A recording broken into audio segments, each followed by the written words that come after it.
ये 13 दोष ऐसे हैं जिसके जीवन में होंगे तो उसको कभी शांति, कभी सुख, कभी ऐश्वर्य ये टिकेगा नहीं और दुर्गति निश्चित हो जाएगी।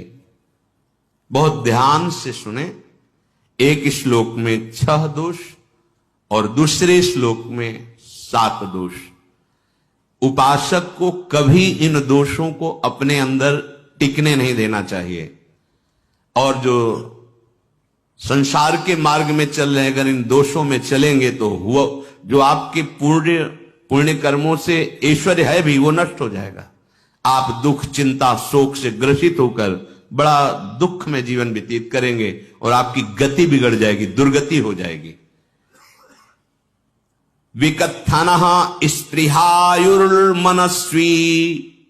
बिभ्रत कोपम चपलो अरक्षणश्च एतान् पापाः षण्णराः पाप धर्मान् प्रकुर्वते नोत्र सन्तः सुदुर्गे संभोग संविद विषमोति मानी दत्तानुतापी कृपणो बलीयान वर्ग प्रशंसी वनितास्तु देष्टा एते परे सप्तनशं सवर्गाः।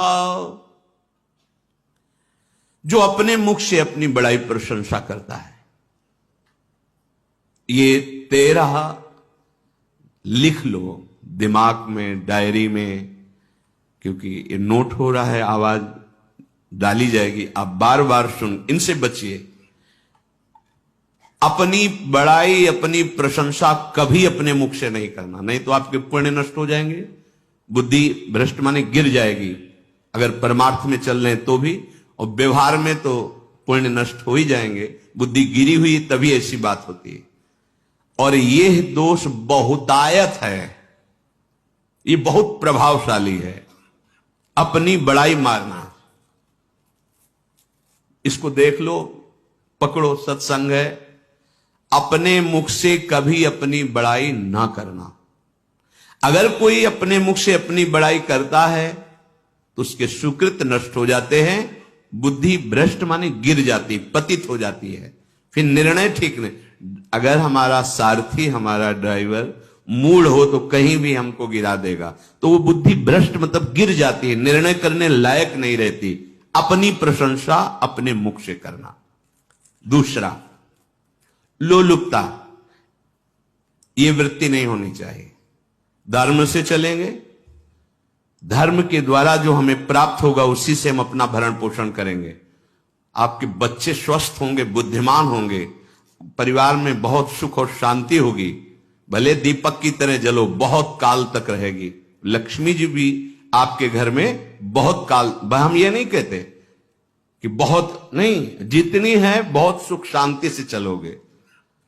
अगर लोलुपता करोगे, हिंसा, छल कपट, व्यभिचार, चोरी, ऐसे धन आ जाए, वो आएगा, लेकिन वो हाइलोजन की तरह आएगा, एकदम प्रकाश और फ्यूज, बिल्कुल अंधकार करके जाएगा। देख लेना, तुम्हारे जो सुख के हेतु हैं, तुम्हारा शरीर, तुम्हारे बच्चे, तुम्हारी पत्नी, तुम्हारा परिवार, उसको देख के तुम रात दिन जलोगे बिना आग के।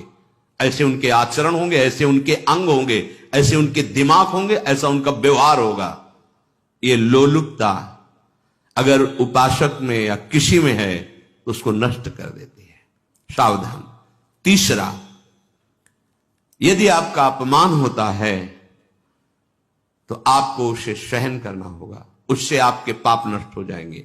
जो तनिक सा भी अपमान होने पर बहुत क्रोध करके दूसरे का अपकार करने लगता है, ये आपका पतन करा देगा, ये आपको फंसा देगा, हृदय जलेगा, अर्थव्यवस्था नष्ट होगी, पूरा परिवार दुखी होगा।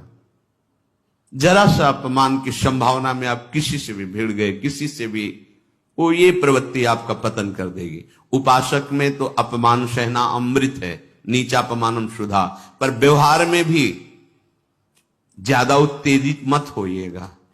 ये तो कुछ मिनट की बात है। अगर आपने उसे मारा, पीटा, रिपोर्ट हुई कानून की, ओ फंसते चले जाओगे, अर्थ जाएगा, समय जाएगा, चिंतन जाएगा, बहुत तरह से हानि हो जाएगी। अगर आप सह गए तो आपका सहना उसके लिए आग बन जाएगा। उमा क्षमा साप होते भारी, तुम्हें दंड देने की जरूरत नहीं, उसका एक कर्म ही उसे दंड दे देगा। आप शांत हो जाइए, आप सत्संगी हैं, आप शांत रहिए। चौथा, निरंतर क्रोध और उसका चिंतन।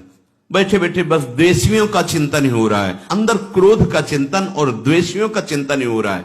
द्वेष भरी बातें, द्वेष भरे क्रियाएं, उन्हीं का चिंतन करके जलते रहना क्रोध से। उपासक को तो क्रोध करना ही नहीं चाहिए, बहुत शांत। ठीक है, अभ्यास में कभी क्रोध हो सकता है, उसको फिर समन करो, अंदर से प्रायश्चित जैसा कि अब गलती हुई, आगे नहीं करेंगे। और व्यवहार में भी क्रोध को आप पीना सीखें। अगर बार बार आपका क्रोध प्रकट होता ही रहेगा, आपका स्वभाव बिगड़ जाएगा, आपके पुण्य नष्ट हो जाएंगे और आपका जीवन नष्ट हो जाएगा। देने वाला उतना दे देगा, आपको आनंदित रहो। पैसा खर्चा, सब पूरे जीवन का विध्वंस मचा दिया क्रोध ने। कहीं भी आप देखो, किसी से क्रोध करके देखो, फिर देखो तुम्हारा भजन चल रहा है, तुम्हारी वो आनंद वृत्ति है नहीं, जलोगे और वो जलन और गुस्सा दिलाएगी और वो बैठे बैठे जलोगे नहीं। ये क्रोध जो है, ये चाहे व्यवहार में हो चाहे परमार्थ में, दोनों की हानि करने वाला है। और आश्रित जनों की रक्षा ना करना। अगर कोई भाग कर आपके पास आ गया है, कोई पशु पक्षी या कोई मनुष्य, आपको चाहिए कि अब चाहे हमारे पहले प्राण जाएं, उसकी रक्षा करेंगे। सीवी जैसे तो कोई बिरले ही होते हैं, पर इतना जरूर ध्यान रहे, जैसे कोई पशु पक्षी किसी भय से आपकी सीमा के अंतर्गत आ गया है, अब उसकी रक्षा करनी है आपको। अगर आप स्वयं मार देते हैं या मरवा देते हैं, या आपके सुकृत नष्ट कर देगा, या आपकी दुर्गति का कारण बन जाएगा। और जो पाप कर्म उत्साहित होकर करते हैं, उपासक को तो बहुत सावधान रहना चाहिए, पर व्यवहार में भी जो नहीं करना चाहिए, अगर वो पाप कर्म आपके द्वारा मन में प्रेरित हो रहे हैं, संकल्प बन रहा है, क्रियाएं हो रही, दुर्गति पक्की, पुण्य नष्ट हो जाएंगे, दुख अशांति बढ़ती चली जाएगी, कभी शांति नहीं प्राप्त कर पाएंगे। ऐसा नहीं कि जो मन में आवे सो करे। पापाचरण निडर और उत्साहित होकर करना, अगर ऐसे लक्षण है, निश्चित दुर्गति होती है। ये 6, अपनी बहुत बड़ाई करने वाला अपने मुख से, लोलुपता, तनिक से अपमान में सहन ना करने वाला, निरंतर क्रोधी और आश्रित जनों की रक्षा न करने वाला, और निडर हर्षित होकर पाप कर्म करने वाला। दूसरे श्लोक में 7 है, 6 7। 1, संभोग का ही चिंतन करना, संभोग में ही मन लगाना, संभोग दूसरी स्त्रियों के साथ करने की भावना रखना। संभोग, पहला है संभोग। रात दिन बैठे बैठे बस यही चिंतन करना, गंदी बातों का, गंदी बातें देखना, गंदी बातें सुनना, गंदी बातों का चिंतन करना। फिर अन्य माताओं बहनों के प्रति काम दृष्टि से देखना, कोई आ जा रही है तो दृष्टि से, काम भाव से देखना, भोग बुद्धि से देखना, निश्चित पुण्यनाश दुर्गति। बड़े बड़े उदाहरण इतिहास में हैं जिन्होंने ऐसा दृश्य नेत्रों से देखने की चेष्टा की, मन में संकल्प किया भोगने का, नष्ट हो गए, चाहे वो कितने बड़े प्रतापी हो। ये दुर्योधन कोई साधारण थोड़ी है, भगवान व्यास देव जी के द्वारा ही तो, भगवान व्यास देव जी ही इसकी उत्पत्ति का कारण है। आप देखो, इतने महान पुलस्त जी ही उत्पत्ति का कारण है रावण की। बस यही ऐसे दोष हैं जिनके कारण जीव नष्ट हो जाता है। ठीक है, धर्मयुक्त काम भगवान ने आदेश किया है, आपका पाणिक ग्रहण संस्कार हो गया है, संतानोत्पत्ति की भावना से कुछ पवित्र तिथियों का त्याग करते हुए चर्चा में हुई है। एक नियम है, एक आदेश है शास्त्र का। आप बहुत काम प्रवृत्ति वाले हैं तो प्रत्येक मास में जब माता बहनें पवित्र हो जाती मासिक धर्म से, तो जिनका पाणिक ग्रहण आपने किया, जो पत्नी स्वरूप है, वो ठीक है। वहां भी बार बार के लिए व्यभिचार प्रवृत्ति के लिए शास्त्र आदेश नहीं करता, संयम पूर्वक, और उसका चिंतन नहीं करना। पाणिग्रहण संस्कार है, घर में विराजमान है, एक संयम एक नियम के अनुसार उसका चिंतन, चिंतन तो फिर भ्रष्ट कर देगा। चिंतन प्रभु का करना है, चिंतन प्रभु की सेवा जो आपके कर्तव्य, इसके चिंतन से बचो। घातक है, बहुत बड़ा जहर है। अगर विषय चिंतन होने लगा तो मरोगे, जिंदा जलोगे, दुर्गति भी होगी। ये अंदर की जो आग है ना, कामाग्नि, ये इतनी बढ़ती चली जाएगी, तुम्हारे होश खराब हो जाएंगे कि मुझे क्या करना चाहिए क्या नहीं करना चाहिए। कोवा मदांधो मदनातुरोमा, अंधा हो जाएगा, नहीं दिखाई देगा अनुजा तनुजा क्या है कौन है, कुछ नहीं, भ्रष्ट बुद्धि। संभोग का चिंतन, चिंतन नहीं, चिंतन नहीं। धर्मयुक्त काम आदेश है शास्त्र में। यदि आप प्रवृत्ति मार्ग में हैं तो अपनी पत्नी को जो पाणिग्रहण स्वीकार किया है, वहां भी पवित्र तिथियों का त्याग करते हुए, एकादशी है, रामनवमी है, नव दुर्गा है, जन्माष्टमी है, राधाष्टमी, जो पवित्र तिथियों का त्याग करते हुए और ऐसे जो मर्यादाएं हैं उसके अनुसार, और कहीं पराई स्त्री के साथ संभोग की बात निश्चित निश्चित दुर्गति पक्की है। ऐसे ही माताओं के लिए है, स्त्री शरीर के लिए है। यदि वो ऐसी गलत चेष्टा तो पतिवंचक परपति रति करई, रौरव नरक कल्प सत परई। ये भोग चिंतन से बचने की चेष्टा कीजिए तो क्रिया से अपने आप बच जाएंगे। क्रिया के पहले चिंतन होता है, चिंतन से ही क्रिया का आवेश आता है। चिंतन संभालिए, इसी से भगवत प्राप्ति होती है, चिंतन से, और इसी से दुर्गति भी होती है। अनन्यस चिंतयन्तु माम, भगवान चिंतन करे मेरा करो, कर्तव्य कर्म मेरे को समर्पित करो।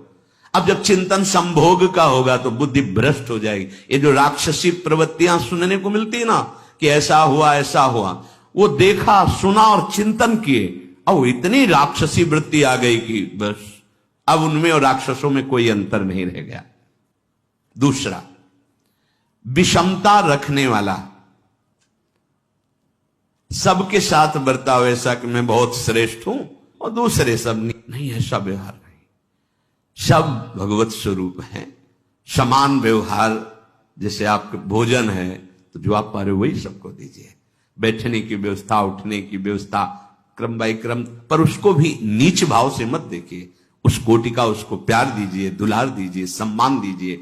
इतनी विषमता ना फैलाते रहे अपने जीवन में कि आप सबके निंदा के पात्र बन जाए। विषमता नहीं, सबको प्यार। हाँ ठीक है, पुत्र का अलग प्यार है, भाई का अलग प्यार है, पिता का अलग प्यार है, पर हमारा व्यवहार प्रीति युक्त होना चाहिए, विषमता भरा नहीं होना चाहिए। अगर हमारे चित्त में विषमता ही रही तो संसार है, प्रभु नहीं है। जीत विषम संसार कीर्ति जग बिस्तरे। जो विषमता पर विजय प्राप्त कर लेता है वही भगवत प्राप्ति का अधिकारी। ये विषमता बहुत बड़ी हानि है। तीसरी बात, अत्यंत मानी होना। जहां आपके प्राण कमजोर होंगे, पुण्य नष्ट होगा, आयुश्री सब नष्ट होना है, ऐसे आचरण करवाएगा गुरुजनों के साथ, महापुरुषों के साथ। ये बहुत नीच प्रवृत्ति है। अत्यंत मान प्रियता, मुझे सम्मान मिले, उत्तम प्रवृत्ति है। सबको मान देना, स्वयं अमानी रहना। चौथा, दान देने की बात कह के मुकर जाना या दान देकर पश्चाताप करना। दे दिया है, बहुत जल रहे हो, दूसरे से वार्ता कर रहे हो कि पता नहीं क्या यार बुद्धि में हो गया, हमने उसको इतना कहा था, उतना दे दिया, क्यों दे दिया, ऐसा ऐसा, मतलब अंदर चिंतन करना, क्यों दे दिया तो दिया। इसके बाद जो आपका जलन हो रही, पश्चाताप, सुकृत नष्ट हो रहे हैं। दान देकर पश्चाताप करना या दान देने की बात कह के मुकर जाना।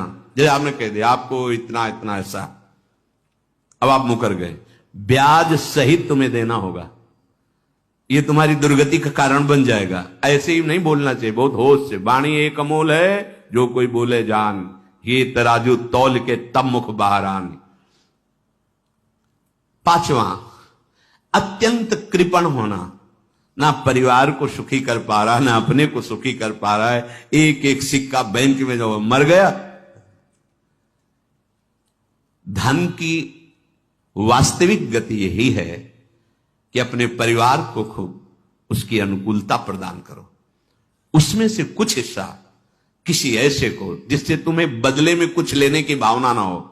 कोई साधु महात्मा, गाय, पशु, पक्षी, किसी भी जीव बीमार है शरीरधारी, उसके जिससे कुछ कभी लेने की भावना